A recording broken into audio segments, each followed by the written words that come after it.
right, right from your heart. All things are possible. Only believe. Amen. Only believe. Only believe. All things, amen, possible.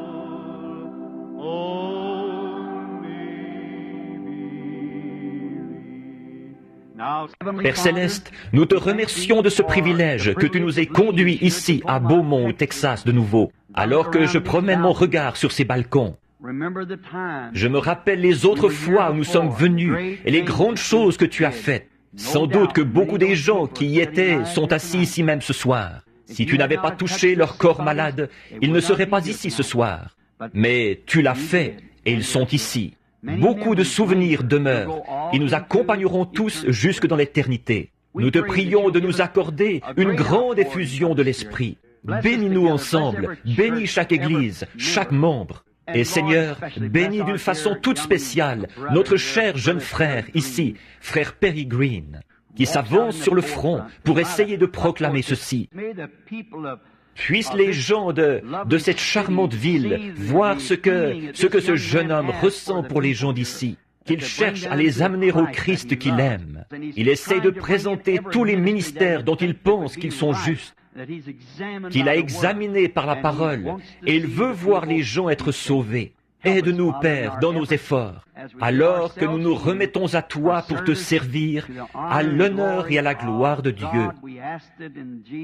Nous le demandons au nom de Jésus. Amen.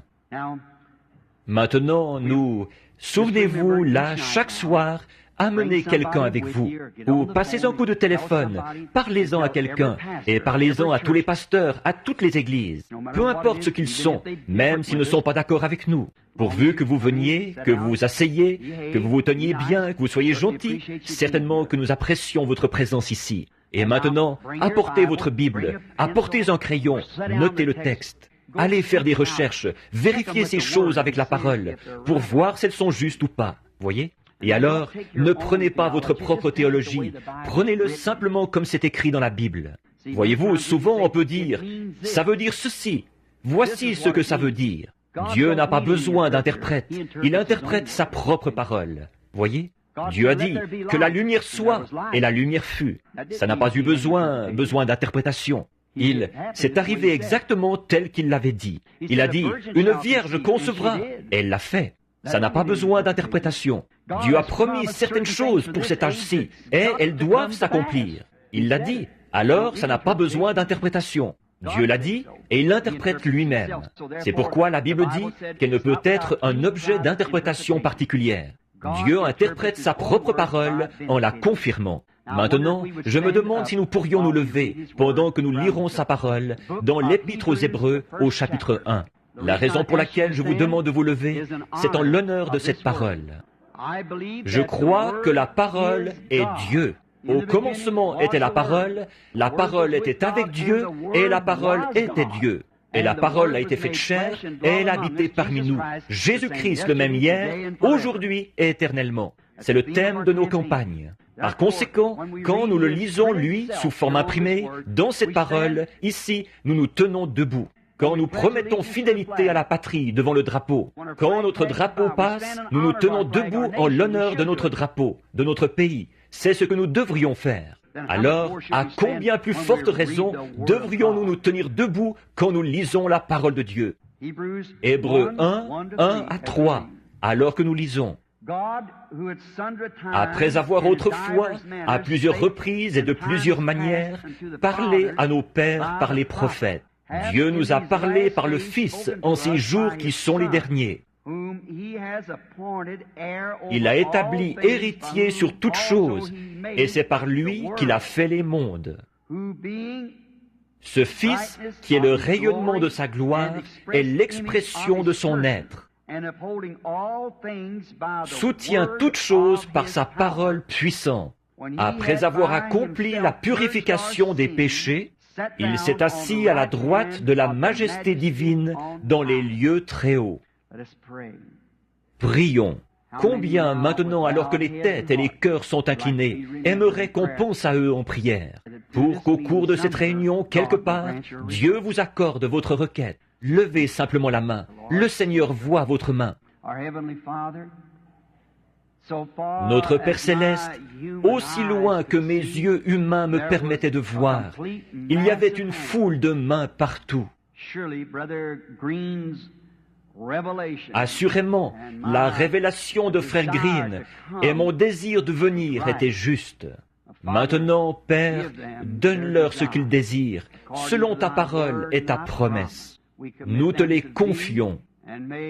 Et puissent nos vies être tellement conformes à la parole que la parole se fera chair parmi nous et donnera aux gens la foi qu'il faut pour puiser dans leur compte au ciel dont Jésus s'est occupé pour eux il y a longtemps, pour leurs péchés et la maladie qu'ils auraient pendant leur voyage. Bénis-nous maintenant, nous prions, alors que nous nous attendons à toi, que tu nous révèles ta parole et que tu la fasses chair parmi nous, car nous le demandons au nom de Jésus. Amen. Vous pouvez vous asseoir.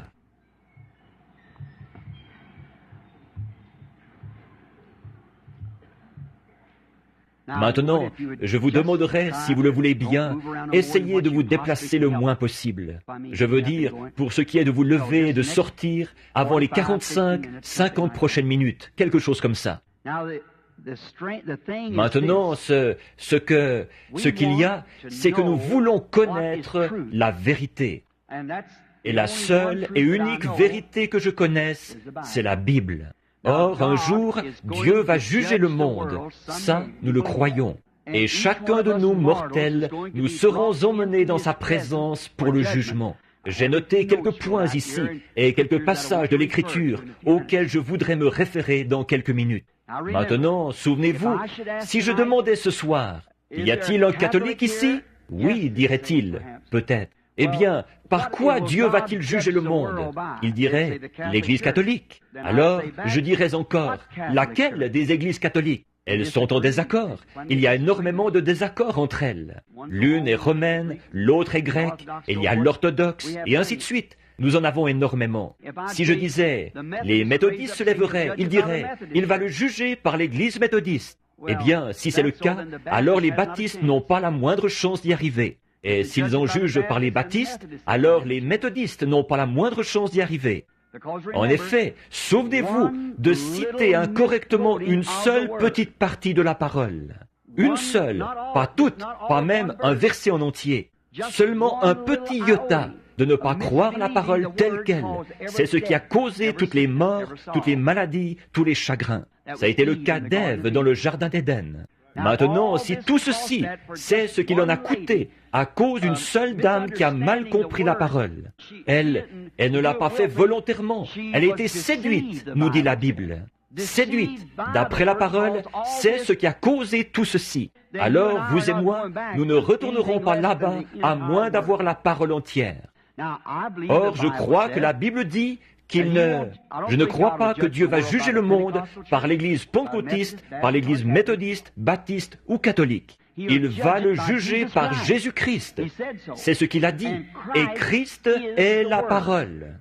Au commencement était la parole était avec Dieu, et la parole était Dieu. Et la parole a été faite chair, et elle a habité parmi nous, la même hier, aujourd'hui et éternellement. Tout ça, c'est le grand éternel. L'éternité n'a jamais eu de commencement et ne pourra jamais avoir de fin. Donc, dans ce grand être éternel, il y avait des attributs. D'être un père, d'être un fils, d'être un sauveur, d'être un guérisseur. Et toutes ces choses se trouvaient en lui. Et ce qui se passe maintenant, c'est simplement qu'il manifeste ses attributs. C'est tout. Or, nos noms ont été mis dans le livre de vie de l'agneau avant la fondation du monde. Et quand la parole frappe cela, s'il s'y trouve de la lumière qui était destinée à la vie, Jésus a dit, « Nul ne peut venir à moi si mon Père ne l'attire. Et tous ceux que mon Père m'a donnés viendront à moi. » Alors, vous voyez, c'est la parole, constamment, la parole, la parole. Maintenant, je voudrais parler ce soir du sujet en puisant un contexte du texte que nous lisons. Dieu est identifié par ses caractéristiques. Or, presque tout ce qu'on rencontre peut être identifié par ses caractéristiques. Or, nous remarquons, par exemple, les animaux. Prenez, par exemple, les oiseaux. Bon, prenez, par exemple, un bruant jaune quand il vole, et un geai. Ils se ressemblent beaucoup. Mais la caractéristique du bruant jaune, il bat des ailes et il descend. Et il monte et descend, monte et descend. C'est ce qui le caractérise. Si vous remarquez, le geai, lui, il vole plus en ligne droite. Regardez bien arriver le colin de Virginie, sa façon de voler. Regardez bien arriver le colin de Gambel, quand lui, il arrive, vous les chasseurs. Vous voyez, il y a une différence. Observez la bécassine sourde et la bécassine des marais. C'est par la caractéristique qu'on détermine ce que c'est. Un gros mouton qui se tiendrait sur le flanc d'une montagne. S'il avait le dos tourné, la partie arrière de la croupe est blanche, l'autre partie est grise. Si vous ne connaissiez pas les caractéristiques de ce mouton, ce pourrait être un cerf. Voyez-vous, vous devez en connaître les caractéristiques pour détecter ce que c'est et ce que ce n'est pas. Il y a bien des choses que nous pourrions encore vous dire à propos des animaux. Ensuite, nous en venons aux humains, les caractéristiques qui distinguent un homme et une femme. Il y a une différence. Tous deux sont des êtres humains, mais c'est par les caractéristiques des deux sexes qu'on peut détecter ce qu'ils sont. Il y a quelque temps, je lisais le récit d'un des problèmes qui avait été soumis à Salomon comme test par la reine. Elle avait fait habiller quelques femmes comme des hommes. Salomon les a fait marcher, elle leur a fait faire 2 ou 3 choses. Tout de suite, il a dit, ce sont des femmes, ça. Voyez-vous, c'est parce qu'ils pouvaient déceler par leur manière de faire que leur caractéristique était celle des femmes. Il y a chez elle un je ne sais quoi, on ne peut pas le cacher. C'est une femme, parce que sa caractéristique indique qu'elle est une femme. C'est tout comme la main droite et la main gauche chez les personnes. Ce sont des personnes toutes les deux. Vous observez, l'une d'elles est droitière et l'autre est gauchère. Observez comment on peut détecter ce que c'est par leurs caractéristiques. On peut voir s'ils sont droitiers ou gauchers, oui ou non. Voyez? Pourtant, ils ont tous les deux des mains. En apparence, les deux mains sont tout à fait semblables. Tout à fait semblables. Je pourrais peut-être dire un petit quelque chose en passant ici. Jésus a dit dans Matthieu chapitre 24 que dans les derniers jours, les deux esprits seraient tellement proches l'un de l'autre que ça séduirait même les élus si c'était possible. Maintenant, ça, c'est vraiment comme de regarder une main droite et une main gauche. Les deux ont un pouce, des doigts, des ongles, un petit doigt, un majeur et ainsi de suite, un index. Ce sont tous des doigts différents. Elles, les deux empreintes de pouce, la seule chose, c'est que l'une, c'est dans un sens et l'autre dans l'autre. C'est la même empreinte pour les deux, faites pareil, les empreintes de pouce. Tout est parfaitement identique. La seule différence, c'est la caractéristique. L'une est une main gauche et l'autre est une main droite. C'est la seule différence. Et ce sera exactement pareil pour les esprits au dernier jour. C'est seulement par les caractéristiques qu'on pourra détecter s'ils sont de Dieu ou pas. L'un d'eux sera dans le vrai et l'autre sera dans l'erreur. C'est uniquement à la caractéristique de Dieu que vous les reconnaîtrez. Parfaitement, il faudra qu'il en soit ainsi. Mais la main droite, on pourrait dire que c'est la bonne, et que la main gauche, ce n'est pas la bonne. Voyez-vous, ou vice-versa. L'une des deux, leur caractéristique, c'est par elle qu'on détermine ce que c'est. C'est uniquement à sa caractéristique que vous pouvez reconnaître ce qu'il en est. Comme Israël, pendant qu'il faisait route en sortant de l'Égypte. Or Dieu était avec Israël. Il leur avait montré un grand signe là-bas. Il leur avait envoyé un prophète et il avait identifié sa parole écrite. Et comme il les conduisait, nous observons sa caractéristique, la façon dont il a rencontré Moïse, les choses qu'il a faites. Et pendant qu'ils faisaient route, ils ont rencontré une autre nation. C'était celle de Moab. Et Moab, c'était une grande nation là, pas des païens, absolument pas.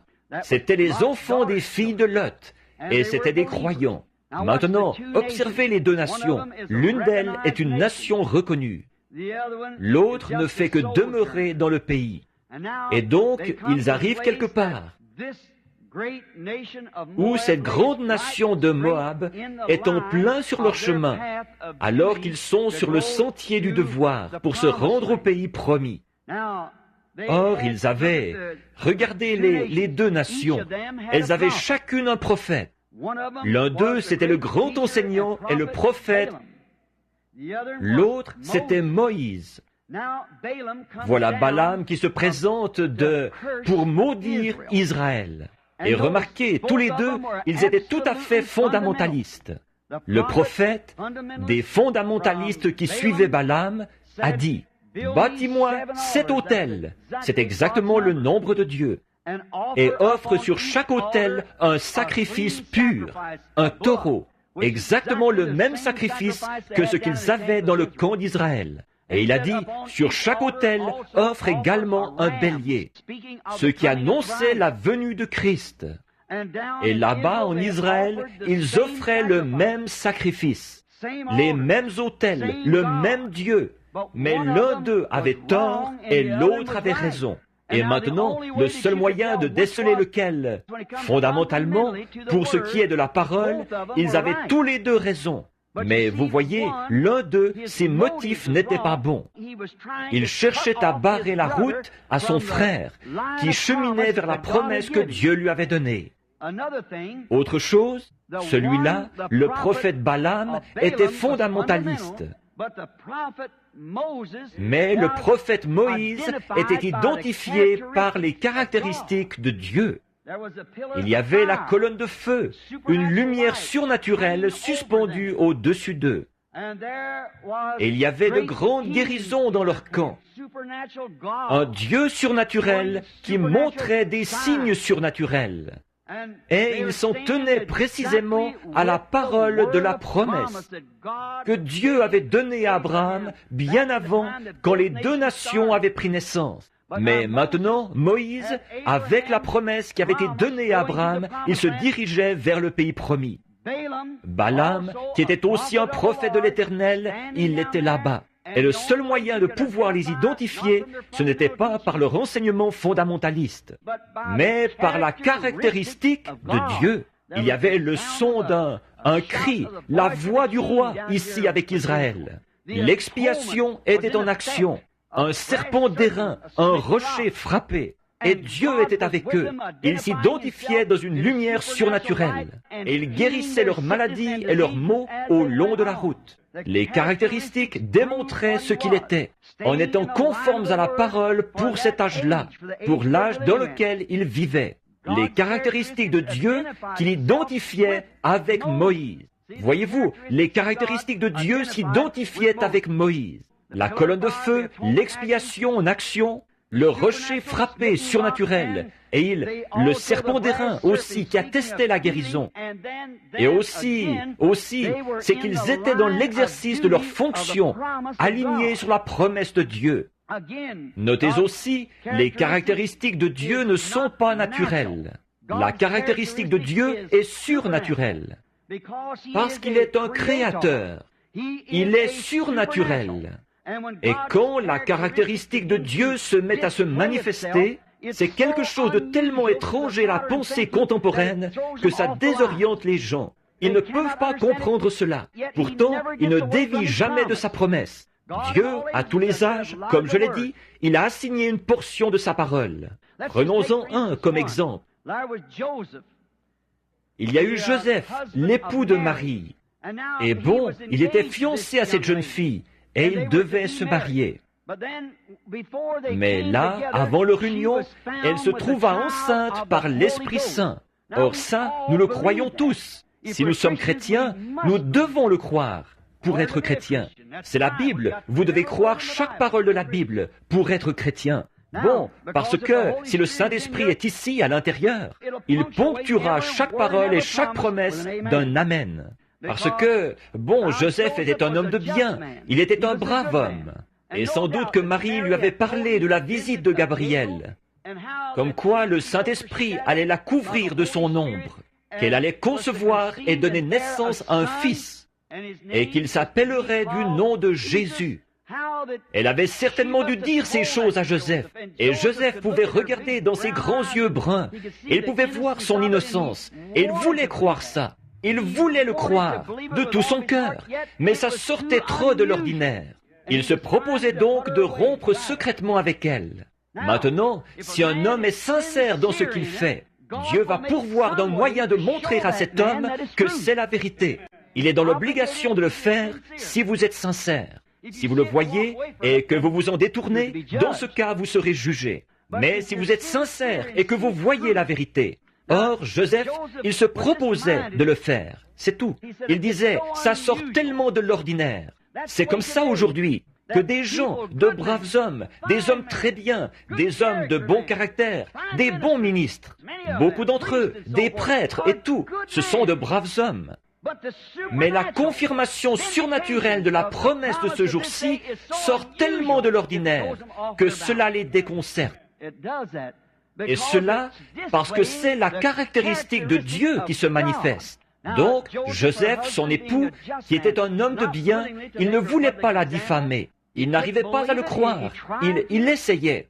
Mais comme il méditait sur ces choses, l'ange du Seigneur lui a parlé et lui a dit ce qu'il en était. Bon, il ne va pas toujours nécessairement parler dans un songe. Il peut se révéler à vous par la parole et vous montrer que c'est bien exact. Si vous êtes assez sincère pour examiner cela, pour voir si c'est la caractéristique de Dieu qui se manifeste. Mais ce sera toujours en harmonie parfaite avec la parole promise. Autre chose, la parole de Dieu corrige toujours l'erreur. Le croyez-vous? La parole règle la question. Quand Dieu confirme cette parole, ça règle la question. Maintenant, j'en ai un exemple à l'esprit sur lequel j'aimerais méditer. Nous ne prendrons pas beaucoup de temps parce que nous voulons prier pour quelques malades. Voyons un peu. Quand Jésus, qui était la parole, la Bible dit qu'il était la parole. Nous sommes tous d'accord là-dessus, qu'il était la parole. Remarquez, quand il était âgé de 12 ans, or, nulle part il ne nous est fait mention qu'il soit allé à l'école. Mais un jeune garçon de 12 ans, à peu près grand comme ça, ses parents, Marie et Joseph, sont montés au temple pour adorer à la Pâque. Et pendant qu'ils étaient là-bas, après la Pâque, ils ont repris la route. Ils avaient 3 jours de route à faire. Et ils ne trouvaient plus Jésus nulle part. Et ils ont fini par le trouver après l'avoir cherché pendant 3 jours. Il était dans le temple, en train de débattre la parole de Dieu avec les anciens de là-bas. Et écoutez bien Marie, là. Maintenant, pour les gens qui la prennent pour une déesse, regardez, voyez-vous, c'est la femme qui a été séduite au commencement. Et regardez-la bien ici. Si vous ne l'avez jamais remarqué, regardez bien ceci. Elle a dit, « Ton père et moi, nous te cherchions avec larmes. » Remarquez, elle a condamné le témoignage devant ses sacrificateurs, la chose dont elle avait témoigné. Elle avait dit qu'elle avait conçu du Saint-Esprit. Et voici qu'elle appelait Joseph son père. Maintenant, regardez bien ce garçon de 12 ans, qui était la parole pour cette heure-là. Il était la parole promise pour cette heure-là, le Messie oint. Regardez bien ce qu'il a dit. Ne savez-vous pas qu'il faut que je m'occupe des affaires de mon père? La parole corrige l'erreur. Voyez-vous, et le surnaturel, un enfant de 12 ans. Je ne pense pas que Jésus ait compris ce qu'il disait. Mais il était la parole, et la parole corrige l'erreur. Voyez-vous, il a corrigé sa mère, et il l'a réprimandée en parlant ainsi. Or, si c'était les affaires de son père, il aurait été avec son père. Si Joseph avait été son père. Mais voyez-vous, comme elle était toute chavirée et agitée comme Ève, et influencée, eh bien, elle a dit, « Ton père et moi, nous te cherchions avec larmes. » Il a dit, « Ne savez-vous pas qu'il faut que je m'occupe des affaires de mon père ?» Vous voyez comme la parole est correctrice? Elle corrige l'erreur. Satan a fait une erreur quand il a essayé de tenter Jésus. Mais c'est par sa propre parole qu'il a répliqué, et il l'a vaincu par la parole. Dieu, la Bible dit ici, à plusieurs reprises et de plusieurs manières, a fait connaître son identité à ses prophètes. Il a parlé à nos pères à travers les prophètes. Alors, montrant sa caractéristique, la façon dont il fait connaître son identité, voyez-vous, à l'homme. Il a parlé aux prophètes. Les prophètes, leur vision confirmée, c'était la caractéristique de Dieu qui se faisait connaître par la vision du prophète. Or, aucun homme ne peut expliquer une vision. Il n'y a pas moyen de faire ça. C'est surnaturel.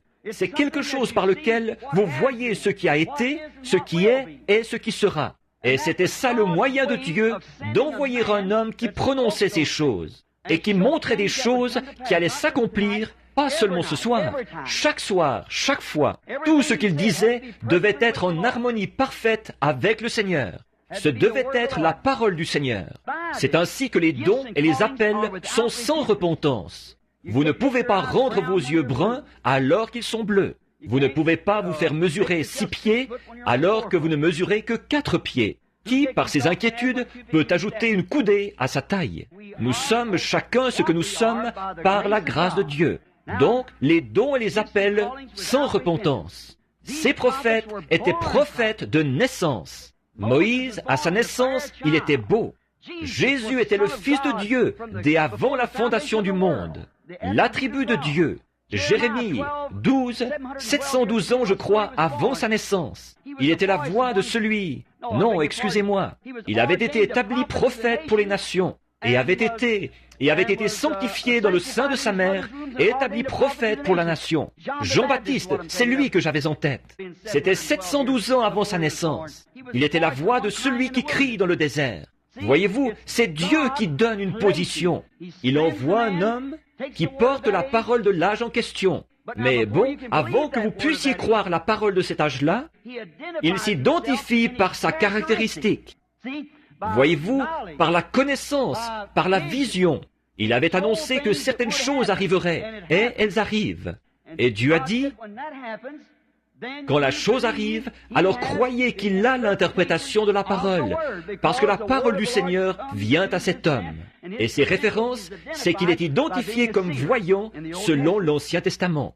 Ça ne peut pas être plus clair. Ses caractéristiques s'identifient, se font connaître, les traits qui le caractérisent. Alors, c'est comme ça que Dieu a traité à plusieurs reprises, la Bible dit. De plusieurs manières, il a parlé à nos pères à travers les prophètes. Mais en ces derniers jours, c'est à travers Jésus-Christ, son Fils, qu'il parle. Or, Jésus a dit dans Jean 10, 37, « Si je ne fais pas les œuvres de mon Père, alors ne me croyez pas. » Voyez-vous, il disait, « Toi qui es un homme, tu te fais Dieu. » Il a dit, « Si je ne fais pas les œuvres de mon Père, alors ne me croyez pas. » Or, il a dit, Jean était une lampe qui brûle et qui luit. Vous avez bien voulu marcher dans sa lumière pour un temps. Or, Jean a dit, il faut que je m'éteigne, il faut qu'il croisse. Il était la lumière du monde. Parce qu'il était la parole faite chair, confirmée, identifiée. Voyez-vous, il était Dieu avec nous. Les prophètes, c'était Dieu avec eux. Jésus l'a dit.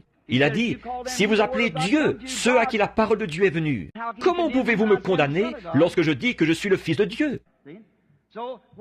Voyez, donc là où la parole qui était prononcée par Dieu est confirmée, alors c'est Dieu qui se fait connaître par sa caractéristique, qui accomplit sa parole. Elle n'a pas besoin d'interprétation, elle est déjà interprétée. C'est elle-même qui démontre ce qu'il en est. Tout comme il a dit, que la lumière soit, et la lumière fut. Vous n'avez pas à dire, eh bien, qu'est-ce que ça voulait dire? Ça veut tout simplement dire, elle est là, c'est la preuve, c'est déjà accompli. Or, Jésus a dit que si je ne fais pas les œuvres de mon Père, ou autrement dit, si je n'ai pas la caractéristique de mon Père, n'y croyez pas. Elles identifient mon caractère, qui je suis. Si vous ne pouvez pas me croire, alors croyez l'identification que Dieu a donnée. Si mon caractère n'identifie pas ma position, alors ne croyez pas mes affirmations. Voyez, vous saisissez ce soir? Combien comprennent? Levez la main. Voyez? Si mon caractère n'identifie pas celui que j'affirme être, a dit Jésus, alors croyez-les. Si vous ne pouvez pas me croire, eh bien, croyez simplement l'identification du caractère de ce que je suis. Jean 14, 12, celui qui croit, Jésus a dit, en moi, fera aussi les œuvres que je fais. Maintenant, regardez, celui qui croit en moi, un croyant véritable, fera aussi les œuvres que je fais.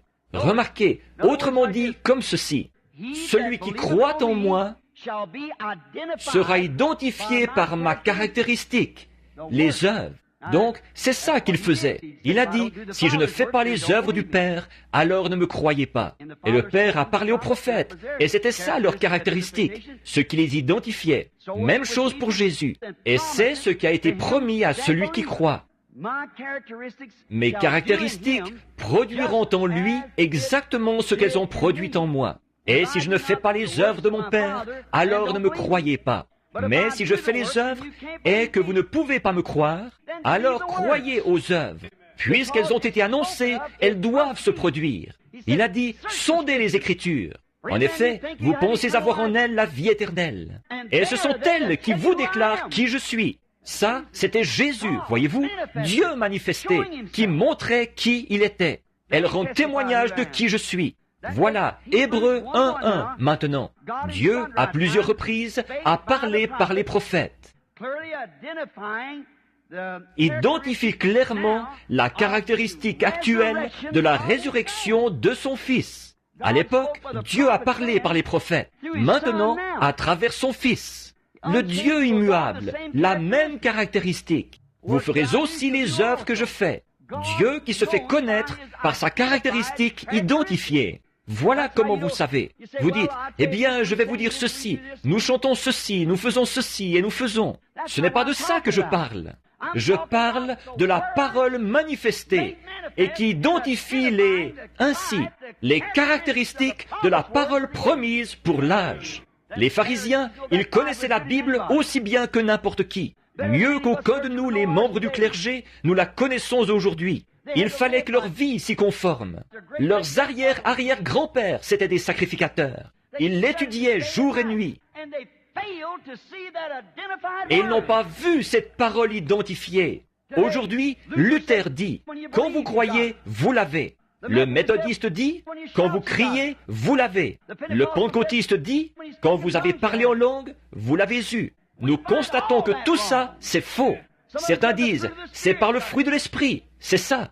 Et c'est faux. La seule preuve, c'est quand la confirmation, quand Dieu lui-même s'identifie dans la parole promise de l'heure. Voilà. Qui avait plus de fruits de l'esprit que ces bons vieux sacrificateurs, qui circoncisaient les enfants et les bénissaient et tout le reste. Et voilà ce gars, Jésus qui arrive. Il a renversé les billots qui servaient à leur sacrifice, les a regardés d'un regard furieux, leur a donné des coups de fouet, les a chassés sans s'identifier aucunement. C'est l'Écriture qui l'identifie. Il n'avait pas de carte d'une association. Il ne faisait partie d'aucune organisation. Mais Dieu avait parlé de lui. C'est ça qui l'identifiait. Voilà l'authentique identification de Dieu à toute heure. C'est ça, son identification. C'est ça. Les Écritures qui ont été promises, identifiées par la caractéristique de la promesse, c'est-à-dire Dieu, et Dieu est la parole. Et la caractéristique de cette promesse identifiée, c'est ce qui produit le croyant. Jésus l'a dit, alors c'est réglé. Amen. Remarquez, alors nous voyons que les caractéristiques l'identifient. Si, il a dit, si elles ne le font pas, alors ne me croyez pas. Alors, Jésus a dit qu'elle l'identifierait. Et maintenant, souvenez-vous, quand ces derniers jours, nous dit Hébreux 1:1. Dieu, à plusieurs reprises et de plusieurs manières, a parlé à nos pères à travers les prophètes. En ce dernier jour, il nous a parlé à travers son Fils, Jésus-Christ. Voyez? L'identification de Dieu lui-même manifestée de la même manière qu'il l'avait fait dans le passé par sa même caractéristique. Amen. Remarquez, Hébreux 13:8 dit, il est le même hier, à plusieurs reprises, aujourd'hui et éternellement le même. Sa même manière de faire, son même moyen, sa même caractéristique, tout est le même. Dieu, le Dieu immuable, ne peut pas plus s'écarter de cette caractéristique qui ne peut s'écarter de son commandement. C'est ce qu'il est. Il est la parole.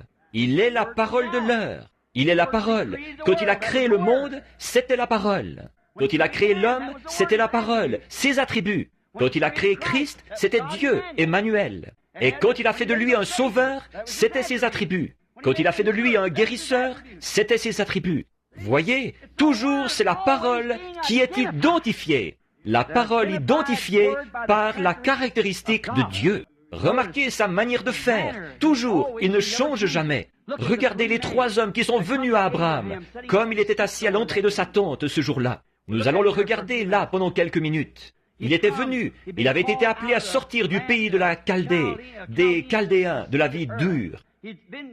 Il avait quitté sa ville sur l'ordre de Dieu, comme quoi il devait se séparer de toute incrédulité. Voilà la première caractéristique de Dieu. Séparez-vous de l'incrédulité quand il appelle un homme. Et il lui a donné quelque chose qui était absolument, totalement impossible à croire pour la pensée naturelle. Il a dit, Abraham, il avait 75 ans et Sarah en avait 65. C'était sa demi-sœur. Ils avaient vécu ensemble toutes ces années sans avoir eu d'enfant. Il a dit, je te donnerai un fils par Sarah. Et c'est par lui que je ferai de toi un père d'un grand nombre de nations. Or, il l'a cru. Le temps a passé, aucun changement en Sarah. Voyez, elle avait passé l'âge. Elle avait déjà eu sa ménopause à 65 ans. Elle avait déjà passé ce temps-là. Abraham, à 75 ans, son corps était comme mort. Son sein à elle était comme mort. Mais Abraham n'a jamais douté par incrédulité au sujet de la promesse de Dieu. Il a continué à croire parce que Dieu l'avait dit. Et il était convaincu, si Dieu l'a dit, ses caractéristiques produiront ce qu'il a dit. Or, nous sommes censés être les enfants d'Abraham, la postérité d'Abraham. Ça a continué et continué. 25 ans ont passé. Aucune différence en Sarah, rien, sinon qu'elle était plus âgée, voûtée et lui aussi. Mais Abraham a continué à le croire quand même. Et un jour, quand Dieu a vu que son serviteur était déterminé à être un exemple pour les gens d'aujourd'hui, et puisque par lui, il allait bénir les nations, par une chaude matinée, vers 11 heures, 3 hommes sont venus à lui. Ils lui ont parlé et les a invités à entrer s'asseoir. Il y avait chez eux un je ne sais quoi, ils semblaient différents des hommes. Les choses spirituelles se comprennent par les choses spirituelles. Remarquez, alors ils sont venus et se sont assis. Abraham les a bien regardés. « Mon Seigneur, que devait-il faire ?» 2 d'entre eux sont descendus prêcher à Sodome. Un témoignage contemporain d'aujourd'hui. Vous avez là les 3 catégories de gens. Sodome et l'Église qui est dans Sodome. Abraham, l'élu qui n'est pas dans Sodome. 2 messagers, un Billy Graham contemporain et... Souvenez-vous de tous les messagers à l'Église. Il n'y a jamais eu un homme qui a œuvré dans l'Église dénominationnelle là-bas dont le nom se termine par H-A-M auparavant. Il y a eu Finney, Sankey, Knox, Calvin et ainsi de suite, Billy Sunday et tout le reste, mais jamais G-R-A-H-A-M, ou aucun qui se termine par H-A-M, ce qui veut dire Père de Nation. Il est descendu là-bas prêcher. Regardez quelle heure il est. Voici, on a les soi-disant croyants, les incroyants et les croyants. Ces 3 hommes sont venus. 2 d'entre eux sont descendus dans la ville. Un Billy Graham et un Oral Roberts contemporain. Là-bas, parmi les gens, ils prêchaient. Ce cadre, Jésus en a parlé. Remarquez, l'élu qui venait, qui était assis à l'extérieur, ici, Abraham et son groupe. Et quand cet homme qui est resté avec Abraham, observez-le, il a manifesté la caractéristique de Dieu. En effet, il a dit, « Où est Sarah ?» Son nom la veille, c'était Saraï. Maintenant, c'est Sarah, S-A-R-A. Il a dit, Abraham, pas Abraham, Abraham, où est ta femme Sarah? Il a dit, elle est dans la tente derrière toi. Il a dit, je vais te visiter. Alors Abraham a écouté ses propos. Je vais te visiter à la période de la vie. Et Sarah a ri, comme on dit sous cape en elle-même. Elle disait, moi qui suis vieille, mon Seigneur qui est vieux, nous aurions encore du plaisir comme les jeunes hommes et les jeunes femmes? Pour ce qui est des relations intimes, peut-être, c'est du passé, depuis de nombreuses années. Moi, elle a ri. Et l'homme, en regardant Abraham, alors que Sarah était dans la tente derrière lui, il a dit, pourquoi Sarah a-t-elle ri en disant ces choses? Comment ces choses peuvent-elles se faire? Il s'est identifié. Et Abraham l'a appelé Elohim. Maintenant, tous ceux d'entre vous qui lisent la Bible, vous savez ça. Elohim, Dieu, celui qui est entièrement suffisant. Voyez-vous? Identifié dans un corps humain, alors qu'il a mangé de la viande de veau, qu'il a bu du lait de vache, et mangé du pain et du beurre. Elohim a identifié les caractéristiques de Dieu. Et Abraham l'a appelé Dieu. Qu'est-ce? Il était identifié. Elohim. Jésus a dit dans Luc chapitre 17 que quand, dans les derniers jours, Dieu à plusieurs reprises a parlé par les prophètes, dans les derniers jours par son Fils. Maintenant, regardez bien, il a dit au temps où le Fils de l'homme sera révélé. Regardez bien, révélé, fait connaître. En ces derniers jours, avant le temps de la fin, au moment où le Fils de l'homme serait révélé, on se retrouverait dans le même cadre qu'à Sodome. Ce qui arriva au jour de Sodome arrivera de même à la venue du Fils de l'homme. Au moment où il se révélera, se fera connaître à l'Église, aux élus, pas à Sodome, aux sodomites ou à ceux qui étaient dans Sodome, aux élus. Abraham était l'élu, et la postérité royale d'Abraham, ce sont les croyants, par Jésus-Christ, la parole. Ce sont les élus. Et au moment où le Fils de l'homme se révélerait, on se retrouverait dans le même cadre. Regardez le monde aujourd'hui. Si ce n'est pas tout simplement Sodome et Gomorrhe, je n'en ai jamais vu. Sodome et Gomorrhe. Regardez l'Église, semblable à Lot, qui était assis là et dont l'âme juste était attristée de voir les péchés de Sodome. De nombreux ministres assis dans l'heure, un brave homme assis dans son bureau en train de préparer son sujet et tout. Il n'a qu'à regarder dans la rue et il y voit les femmes qui portent des shorts et l'immoralité et tout. Et les choses qui continuent comme ça, il ne peut pas dire un mot là-dessus. Son organisation le mettrait à la porte. Lot n'avait pas l'audace de défendre ce qui était juste. Et c'est pareil pour les Sodome et Gomorre contemporains d'aujourd'hui. Mais il y en a quelques-uns qui sont en dehors de Sodome, qui sont nés là-bas, non par la volonté des hommes, mais par la volonté de Dieu et la semence de Dieu. Observez l'identification qu'il y a eu là. Ce n'est pas seulement la prédication, mais le signe qui a identifié la parole de Dieu faite chair dans un homme. On se retrouve dans le même cadre, exactement tel qu'à l'époque. Et nous sommes précisément en ce jour-là. Tout est parfait, tout est exactement conforme. J'aimerais avoir le temps de continuer quelques minutes là-dessus, mais nous ne l'avons pas, alors nous allons nous dépêcher. On doit se retrouver dans le même cadre, dans les derniers jours. Or, Hébreux 10, 1, Dieu à plusieurs reprises, par les prophètes, il s'est identifié, et dans les derniers jours, il s'est identifié à travers le Fils, ce qui fait de lui Hébreux 13, 8, le même hier, aujourd'hui et éternellement. Remarquez, Dieu à plusieurs reprises a parlé à Moïse, et alors, et souvenez-vous, il s'est identifié par une lumière, une colonne de feu dans un buisson ardent. C'est comme ça qu'il l'a fait à plusieurs reprises. Et il a parlé à Moïse. Et cette lumière, qu'est-ce qu'elle a fait? Elle a produit la caractéristique de Dieu. Elle a prononcé la parole. J'ai entendu les plaintes de mon peuple là-bas en Égypte. J'ai vu leurs gémissements et j'ai entendu leurs cris et je me souviens de ma parole. Je descendrai une colonne de feu, une lumière pour aller et délivrer le peuple. Je t'envoie, Moïse. Observez les caractéristiques de Dieu. Il a ramassé une poignée de poussière, il l'a lancée en l'air et elle s'est transformée en puce. Le Créateur, la caractéristique de Dieu était en Moïse. Et Moïse a parlé dans Deutéronome 18, 15. Il a dit, « L'Éternel ton Dieu suscitera un prophète comme moi. » Maintenant, regardez bien, voilà encore la parole, la caractéristique. Dieu qui parlait à travers Moïse, leur disant que le Seigneur allait en susciter un comme lui. Maintenant, remarquez comment les caractéristiques de Jésus ont identifié qu'il était cette parole promise. Alors que Moïse l'avait annoncé, le caractère de Jésus l'a identifié. Remarquez maintenant, l'Éternel ton Dieu, ça c'est Dieu, c'est la parole, suscitera un prophète comme moi. Quiconque ne croira pas ce prophète sera retranché du milieu du peuple. Maintenant, regardez bien, quand Jésus est venu, alors, quel genre de caractéristiques devait-il avoir? Voyez-vous, remarquez, maintenant, la parole promise. D'après la promesse, il devait être un prophète comme Moïse. Or, ils avaient eu toutes sortes de docteurs, toutes sortes de rabbins. Il y avait 400 ans qu'ils n'avaient pas eu de prophète, depuis Malachie. Et là, tout d'un coup, un homme arrive.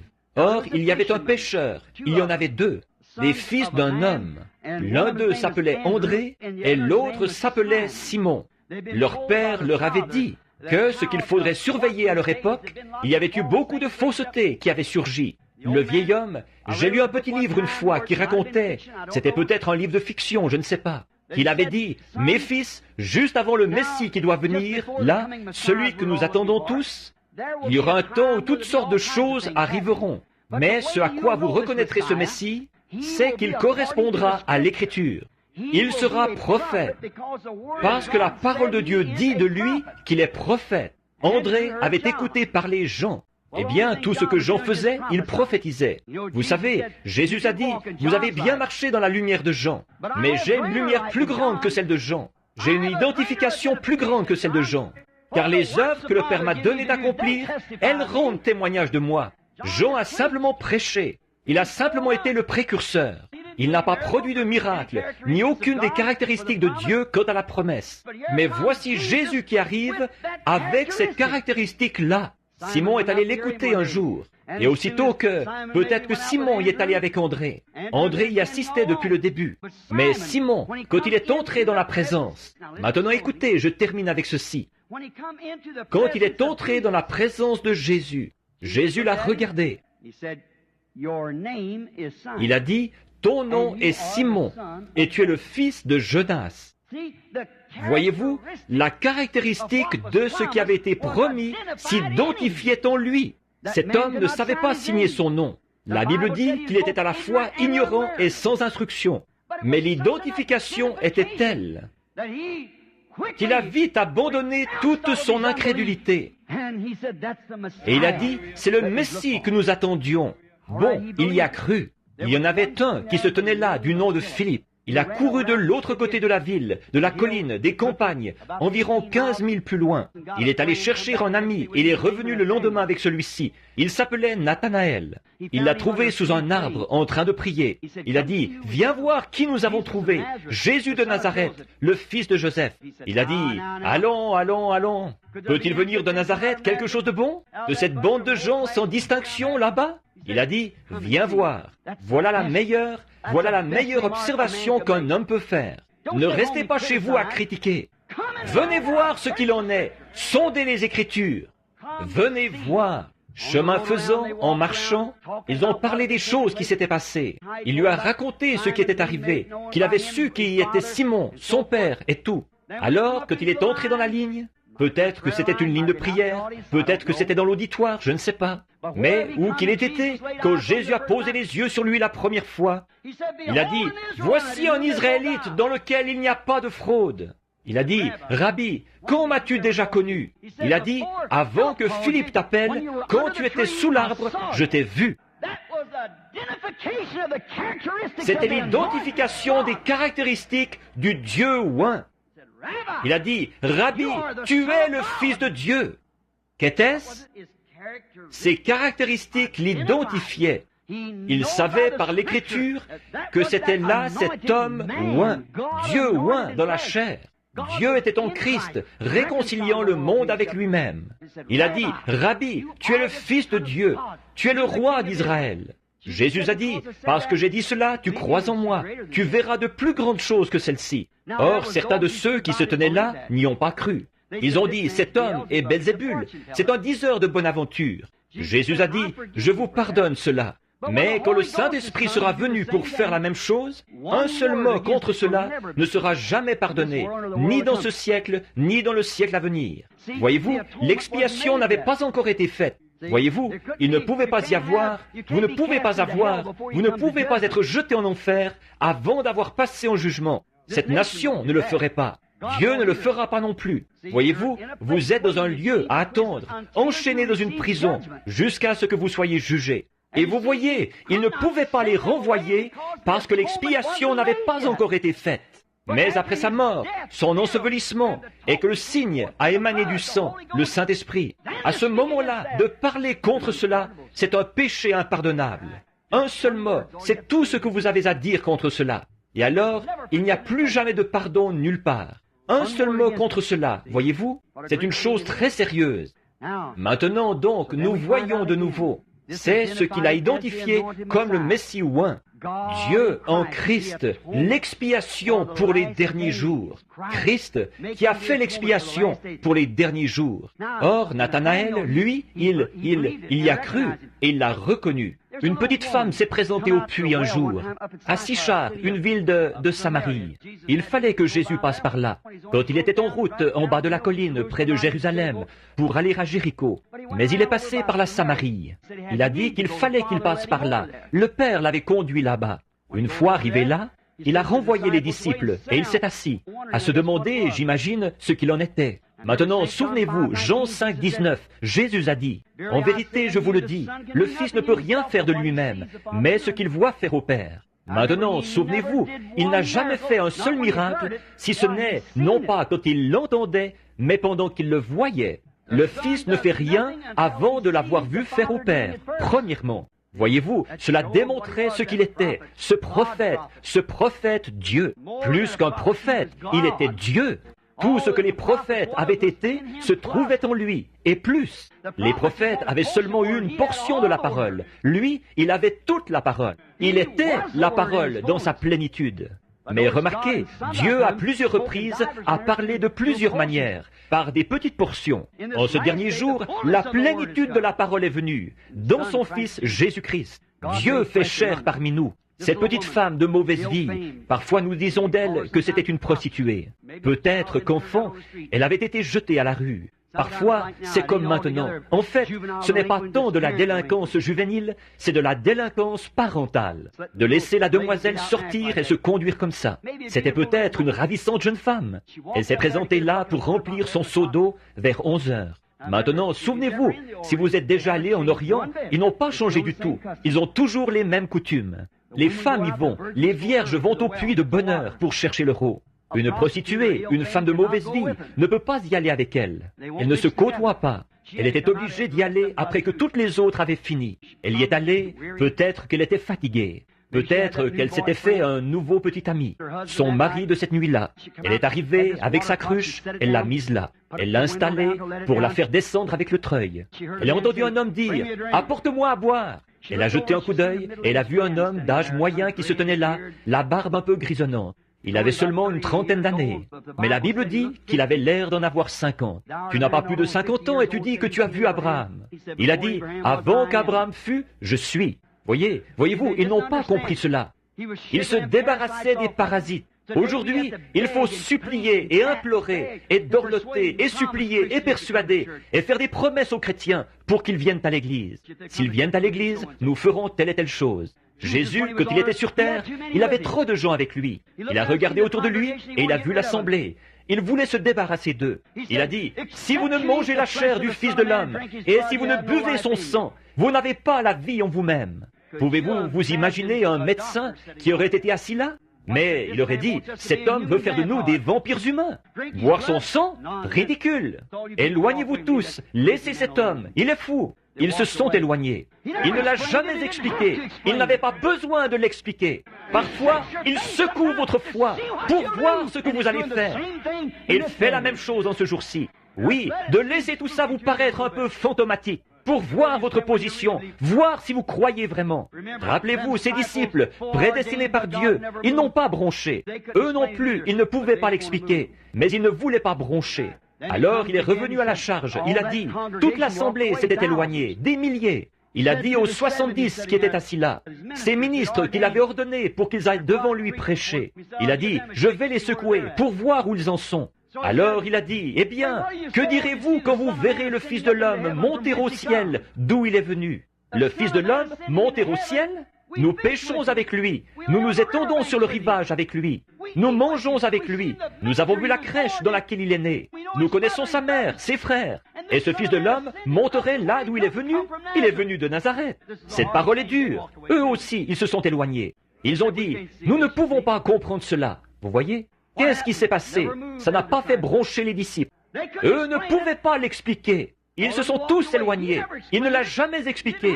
Il n'était pas obligé de l'expliquer.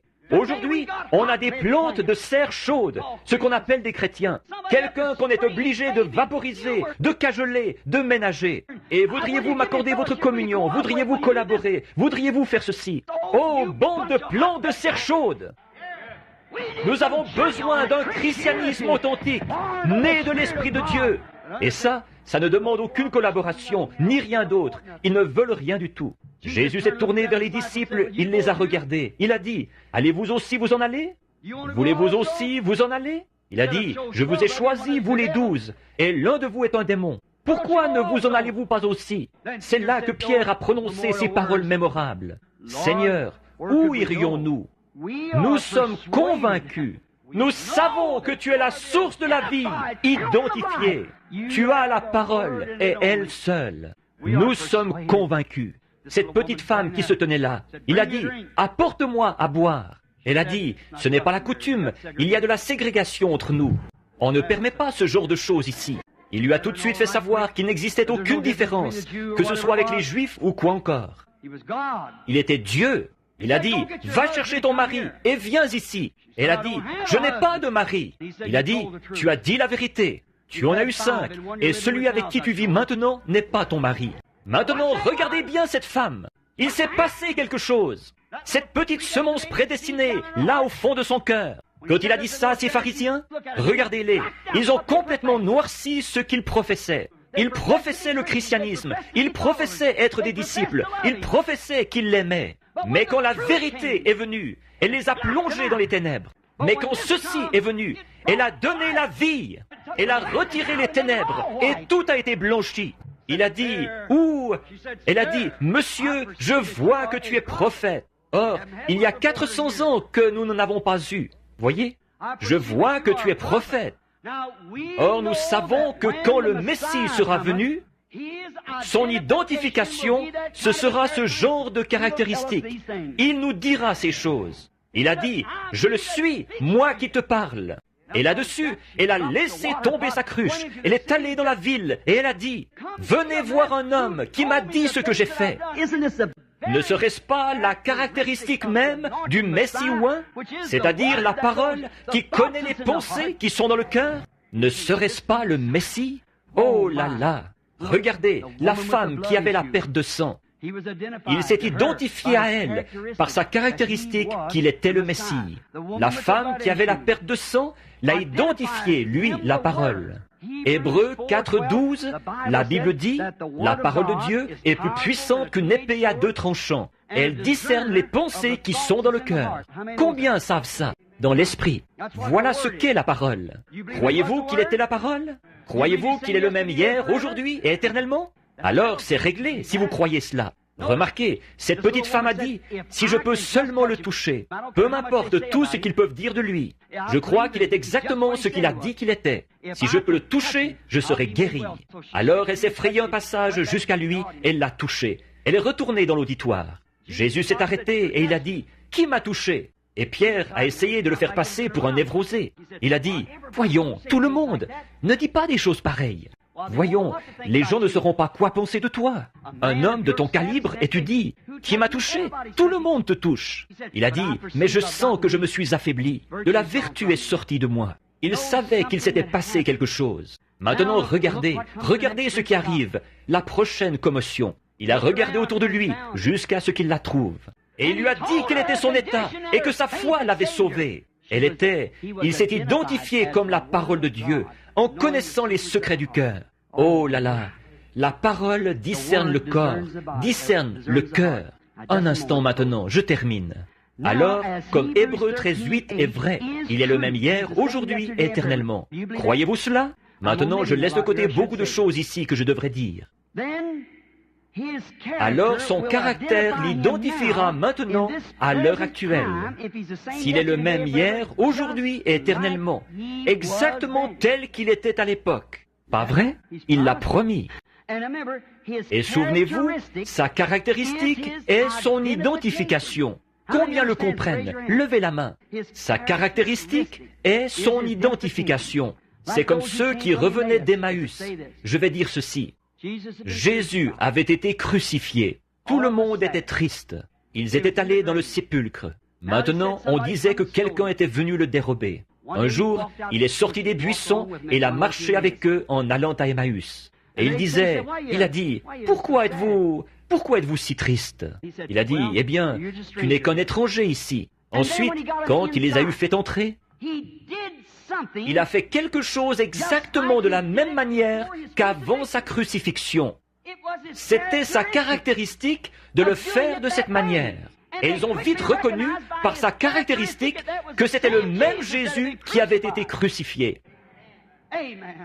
Dieu l'a ressuscité des morts. Et aujourd'hui, sa caractéristique, comme elle l'était, la même comme à l'époque.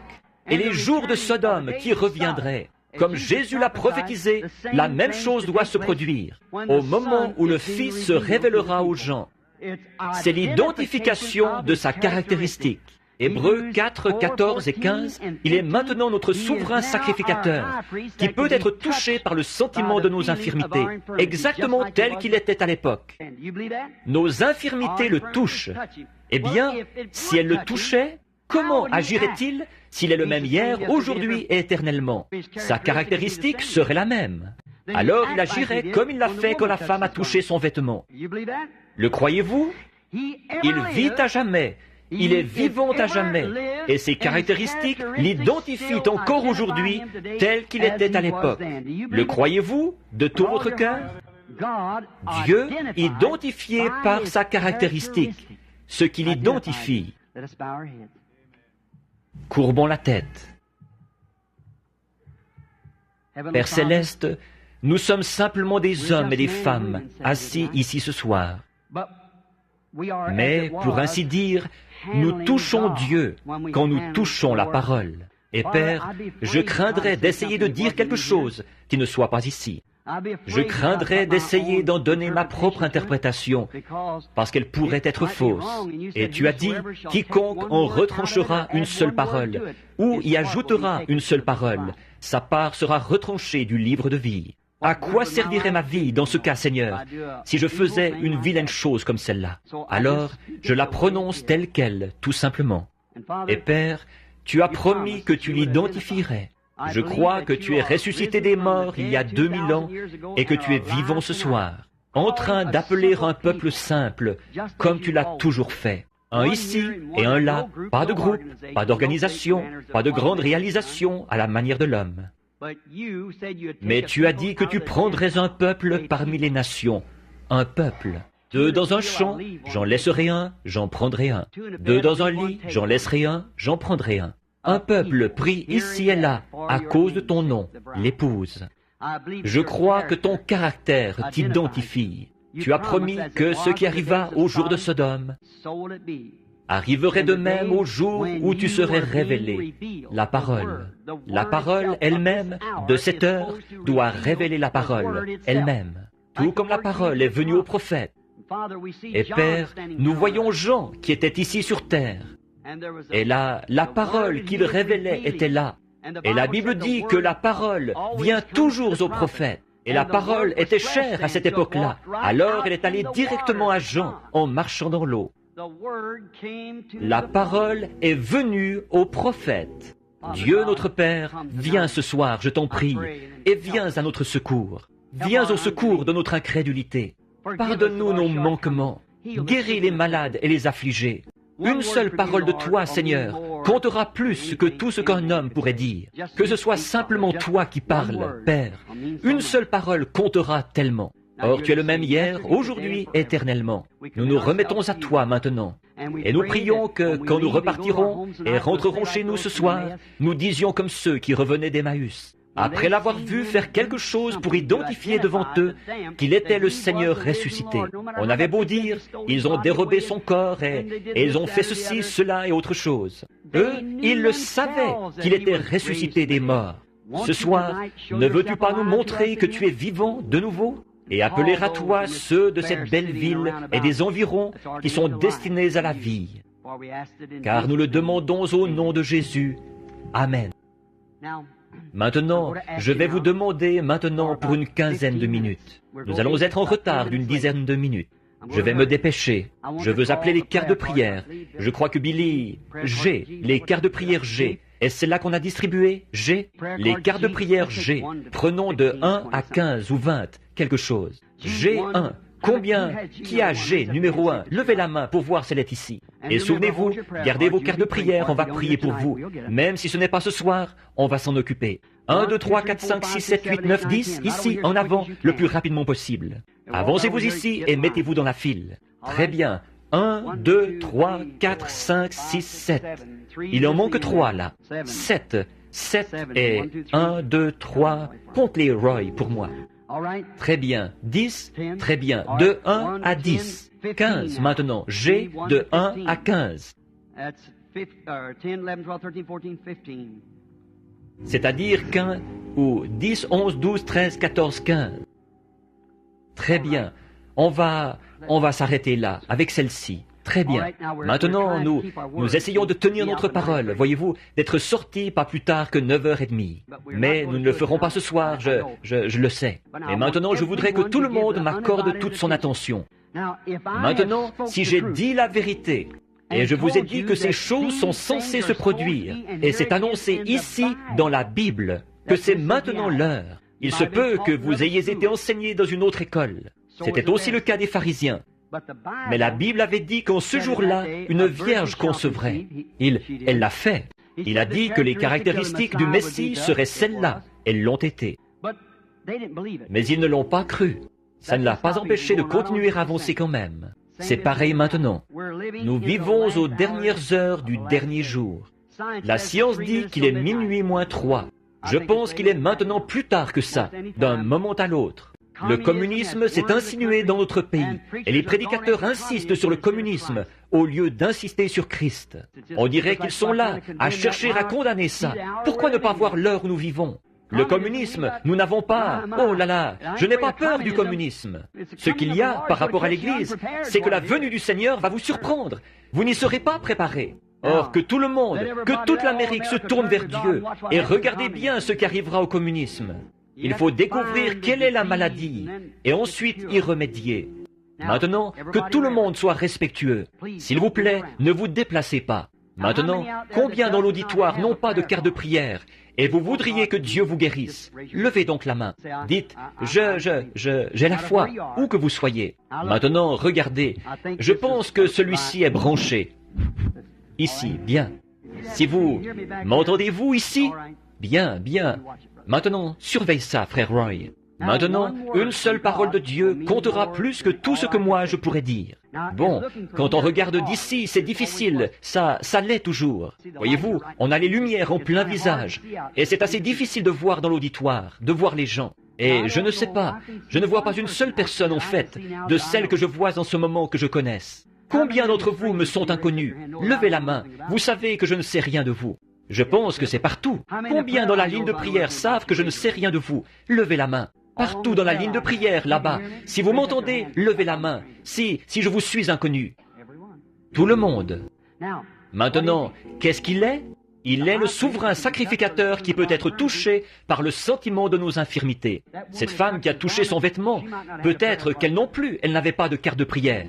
Mais elle l'a touché, et à ce moment-là, il s'est passé quelque chose. Maintenant, vous, touchez de la même manière, touchez-le. Combien savent qu'il est dit dans Hébreux chapitre 4? Maintenant, il est le souverain sacrificateur qui peut être touché par le sentiment de nos infirmités. Combien le savent? Eh bien, manifesterait-il sa même caractéristique? S'il est le même hier, aujourd'hui et éternellement, il le ferait. Très bien. Maintenant, est-ce... Frère Perry, maintenant, amène-les-moi. Maintenant, je voudrais que tout le monde soit très respectueux. Ici, juste ici, sœur. Maintenant, m'entendez-vous? Bon, je ne sais pas. Surveillez bien celui qui s'en occupe, l'ingénieur, là, parce que je ne sais pas comment ça va se passer. Une vision. Maintenant, souvenez-vous, je ne suis pas le Messie. Je ne suis pas le Christ. Mais il est ici. C'est ce que je cherche à vous faire voir. Il est ici. Il tient sa parole. Maintenant, si cette femme est malade, je ne sais pas. Je ne la connais pas. Elle est plus âgée que moi. Nous sommes probablement nés à des années d'intervalle, et à des milles d'intervalle. C'est la première fois que nous nous rencontrons. Là, c'est comme quand notre Seigneur a rencontré une femme, dans Jean 4. J'essaie de vous rendre ça tellement clair que vous ne pourrez pas faire autrement que de le voir. Comme ça, au tribunal du jugement, je n'aurai pas de sang sur les mains ce jour-là. Maintenant, Jésus a promis qu'au dernier jour, ceci se produirait de nouveau. À mesure que nous avancerons dans la semaine, vous verrez ce qu'il en est. C'est une promesse. Donc, je ne connais pas cette femme. Il s'agit ici d'un homme et d'une femme qui se rencontrent pour la première fois. Maintenant, si le Seigneur Jésus me révèle pourquoi vous êtes ici, ou quelqu'un d'autre, ou ce que vous faites, ou ce qui ne va pas chez vous, ou ce que vous avez fait, si c'est financier, familial, quoi que ce soit, il faudra que ça vienne d'une puissance surnaturelle. Parce que je ne vous connais pas. Combien attesteront cela? Qu'il faudra que ça vienne par une puissance surnaturelle. Bon, vous pouvez jouer le jeu des pharisiens, dire que c'est par l'autre côté, frère Roy, vois-tu? Vous pouvez jouer le jeu des pharisiens et dire, c'est un mauvais esprit. C'est ce que font beaucoup de gens. C'est entre vous et Dieu à ce moment-là. Alors vous avez leur récompense. Mais si vous dites, c'est de Dieu, alors vous avez sa récompense. Bon, c'est mieux comme ça, merci. Maintenant, regardez-moi un petit instant, comme Jésus a dit, comme Pierre et Jean, en entrant par la porte appelée la Belle, ils ont dit, « Regarde-moi, je ne vous connais pas. » Et maintenant, si le Saint-Esprit, quelqu'un d'autre que moi, vient révéler ce qu'il y a dans votre cœur, alors la Bible dit, la parole de Dieu est plus tranchante qu'une épée à deux tranchants. Elle discerne les pensées, les intentions du cœur.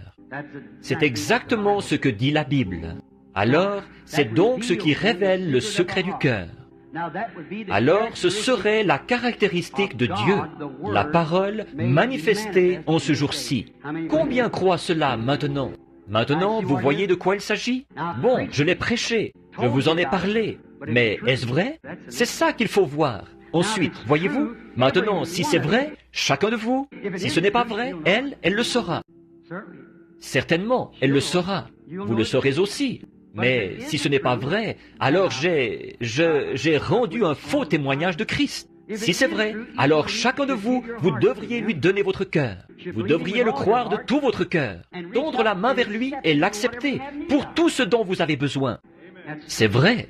Maintenant, puisse le Saint-Esprit s'identifier au nom de Jésus-Christ. Or, je n'ai pas la moindre idée de ce pourquoi vous êtes là. Vous avez l'air d'une gentille femme, bien maternelle, qui se tient là, et c'est tout ce que je sais de vous. Mais le Saint-Esprit peut révéler ce pourquoi vous êtes ici, quel est votre problème ou quelque chose. Vous saurez si c'est la vérité ou pas. Maintenant, vous êtes ce pourquoi vous voulez recevoir de la prière. C'est pour quelque chose comme les muscles de votre visage. C'est le côté neurologique comme de votre visage. Maintenant, si c'est exact, levez la main. Croyez-vous? Bon, là, vous pourriez dire, il l'a simplement deviné. Maintenant, elle est quelqu'un de très bien. Regardez bien ici un petit instant, sœur. Je ne sais pas ce qu'il vous a dit, mais quoi que ce soit, c'était vrai. Vous en êtes témoin, là, n'est-ce pas? C'est exact. Oh, vous croyez que Dieu va vous guérir de ça? Maintenant, vous savez que c'est sa présence. Il y a quelque chose ici qui vous connaît. Quelque chose. Comme Jésus a dit à la femme, il a su quel était son problème, à elle. Maintenant, il a su quel était votre problème, à vous. Et on dirait que vous avez un fardeau pour quelqu'un d'autre. C'est un homme, c'est votre mari. Il est ici aussi. C'est exact. Et vous croyez que Dieu peut me révéler quel est le problème de votre mari? C'est un homme très malade. Il a des complications. Une chose qui lui cause des ennuis, c'est qu'il souffre du cœur. Il souffre du cœur. Si c'est exact, levez la main. Il a aussi une hernie. C'est exact. Voyez? Exact? Oui, très nerveux. Oui, très nerveux. C'est vrai, n'est-ce pas? Si Jésus me révèle, il a dit à Pierre qui il était. S'il me révèle qui vous êtes, croirez-vous qu'il s'agit de lui? Vous n'êtes pas d'ici. Vous venez de l'Est. Vous êtes de la Louisiane. C'est exact, exact. Et votre nom est Madame Coleman. Rentrez chez vous, Jésus-Christ vous rétablit. Votre foi opère votre guérison. Maintenant, croyez. Croyez-vous de tout votre cœur? C'est Jésus-Christ qui s'identifie dans sa résurrection. Vous voyez ce que je veux dire? Maintenant, n'importe quelle personne sensée saurait qu'aucun être humain ne peut faire ça. Maintenant, vous, dans l'auditoire, dites à Dieu comme ceci. Je sais que cet homme ne me connaît pas. Alors je vais prier pour quelque chose. Seigneur, est-ce que je peux toucher ton vêtement? Si oui, alors identifie-toi dans ta résurrection. Retourne-toi, laisse-moi te toucher. Et ensuite, parle-moi à travers lui. Voyez ce qui arrivera. Faites-en donc l'essai. Bonjour, monsieur. Voudriez-vous vous avancer par ici, un peu plus près? Là-bas, il y a des gens derrière vous, voyez-vous? Maintenant, tout, c'est... Chaque esprit est comme un battement. On le capte. Voyez-vous, on perçoit aussi leurs pensées à eux. Et ça devient, voyez-vous, on ne s'y reconnaît plus. Croyez-vous que je suis son serviteur? Croyez-vous que Christ pourrait me révéler pourquoi vous êtes ici? Souvenez-vous, nous nous rencontrerons un jour au tribunal du jugement et nous rendrons compte de ceci, de ce soir. Vous en êtes conscient?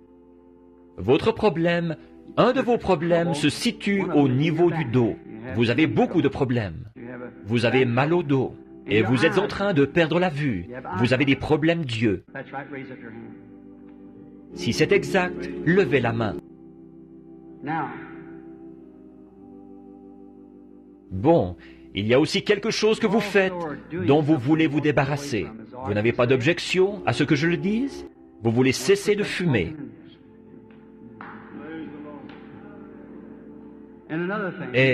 Et autre chose, vous avez l'impression que c'est cette chose-là qui vous a empêché de recevoir le Saint-Esprit.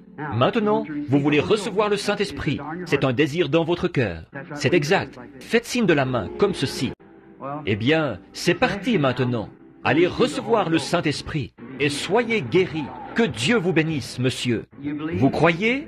Maintenant, s'il vous plaît, soyez très respectueux. Maintenant, il commence à être vraiment tard. Restez assis tranquillement un petit instant. Bonjour, nous sommes des inconnus l'un pour l'autre. Le Seigneur Jésus nous connaît tous les deux. N'ayez pas peur, là, voyez-vous, vous êtes un peu, voyez-vous, détendez-vous. C'est sa présence. Voyez-vous, c'est ça, c'est sa présence. Maintenant, vous éprouvez une sensation très étrange, bizarre.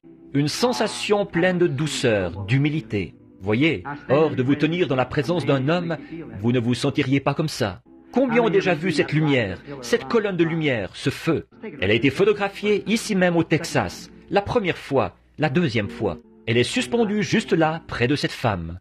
Voyez-vous, dans cette dimension maintenant, j'aimerais vraiment que vous, si seulement vous pouviez voir, quand vous vous mettez à vous déplacer, c'est ce que ça fait, voyez-vous. Demain soir, nous formerons la ligne de prière au plus tard à 9 heures, voyez-vous. Je vous retiens trop longtemps.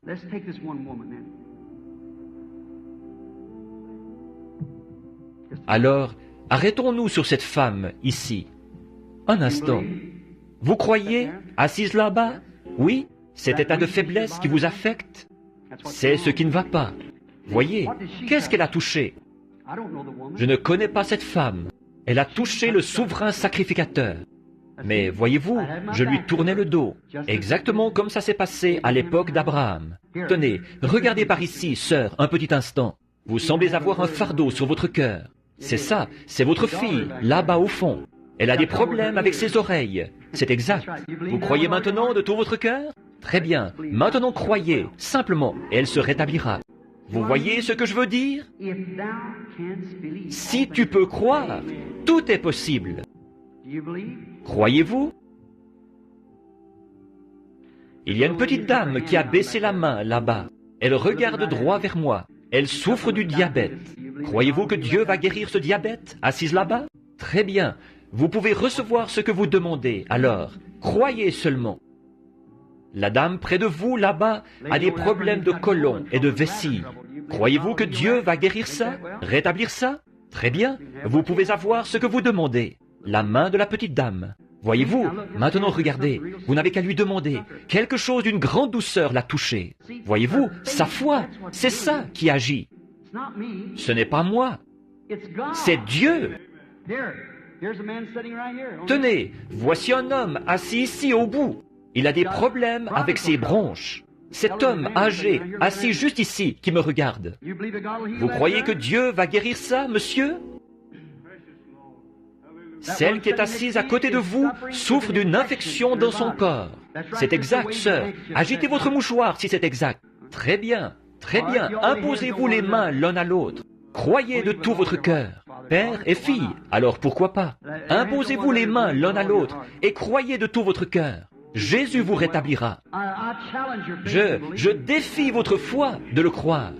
La dame qui est assise juste derrière lui, là, elle souffre de maux d'estomac. Vous croyez que Dieu va vous guérir, madame? C'est votre problème. Si c'est exact, levez-vous pour que les gens voient. Voyez? Qui touche-t-il dans l'auditoire? Dites donc, je ne me trompe pas, c'est votre mère qui est assise à côté de vous là. Elle a une infection intestinale. Vous croyez que Dieu va guérir ça, madame? Levez-vous, vous aussi, et soyez guéris. Croyez! Il est le même hier, aujourd'hui et éternellement.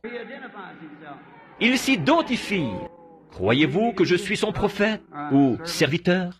Les gens s'achoppent à ça, de dire prophète. Ils ne comprennent pas. Regardez ici. Croyez-vous de tout votre cœur? Vous souffrez d'une nervosité extrême. Vous croyez que je peux vous dire ce qui a provoqué ça? Vous avez eu un accident d'automobile. C'est exact, un accident en voiture. Et vous vous êtes blessé au dos et à l'épaule. Est-ce exact? Ça va s'en aller maintenant. Il y a aussi votre retour d'âge qui vous affecte, qui vous trouble, mais tout ira bien pour vous. Allez, croyez de tout votre cœur. Jésus-Christ vous rétablira si vous croyez. Amen. Vous croyez? Vous croyez qu'il peut guérir l'arthrite? Eh bien, continuez simplement à marcher, alors il vous rétablira. Combien d'entre vous croient de tout leur cœur? Dites, je crois vraiment de tout mon cœur. Si tu peux croire, vous croyez qu'il guérit le diabète, qu'il rétablit les gens qui ont du diabète sucré et les guérit? Vous le croyez? Continuez simplement à marcher. Dites, Seigneur, je t'en remercie. Croyez de tout votre cœur et vous guérirez. Combien dans l'auditoire croient maintenant de tout votre cœur? Voyez-vous, vous vous déplacez, vous le dérangez, mes amis. Je vais vous dire, combien croient? Levez simplement la main, dites, je crois de tout mon cœur. Maintenant, je vais vous demander de faire quelque chose. Or, si Jésus a tenu sa parole, et vous le croyez, et il vous l'a démontré, Jésus a aussi dit ceci, la dernière commission qu'il a donnée à son Église. Voici les signes qui accompagneront ceux qui auront cru. Maintenant, combien croient? Il a dit, s'ils imposent les mains aux malades, les malades seront guéris. Croyez-vous cette promesse? Alors imposez les mains à quelqu'un près de vous. S'il ne vous guérit pas, vous allez mourir. Vous êtes sous une ombre. Mais Jésus-Christ vous rétablit. Le croyez-vous? Très bien. Allez-y, croyez maintenant, et vous vous rétablirez. Venez, madame. Croyez-vous que Dieu va guérir cette tuberculose et ce diabète et vous rétablir? Prenez, très bien, allez croire de tout votre cœur et soyez rétablis. En prière, êtes-vous en prière les uns pour les autres? Imposez-vous les mains les uns aux autres et prions tous ensemble. Tout le monde, imposez-vous les mains les uns aux autres. Il se fait tard. Posez vos mains les uns sur les autres et prions. Seigneur Jésus, nous sommes certains que Dieu s'identifie parmi son peuple. Ses caractéristiques d'être le même hier, aujourd'hui et éternellement se manifestent. Ô Seigneur Dieu, toi qui as fait cette promesse de la parole, tu as dit, voici les signes qui accompagneront ceux qui auront cru. S'ils imposent les mains aux malades, les malades seront guéris. Ces gens ont confessé qu'ils étaient des croyants, les croyants au Jésus ressuscité, qui s'identifie maintenant par sa même caractéristique, comme quand il était ici sur terre, ce qui rend les Écritures incontestablement vraies, comme quoi il est le même hier, aujourd'hui et éternellement. Seigneur Jésus, alors que ces croyants ont les mains posées les uns sur les autres, dans la présence divine du Fils de Dieu ressuscité, identifié, qui s'est fait chair parmi nous de nouveau ce soir, dans la chair de ces croyants, j'ordonne à tout esprit impur, à toute maladie et affection, de sortir de ces gens, alors que ces croyants ont les mains les uns sur les autres. Au nom de Jésus-Christ, qu'il en soit ainsi. Tous ceux qui vont croire à leur guérison maintenant, qui croient qu'en ce moment même, dans la présence identifiée du Fils de Dieu ressuscité, vous croyez que votre requête vous est accordée et vous êtes prêts à identifier qu'il en est bien ainsi.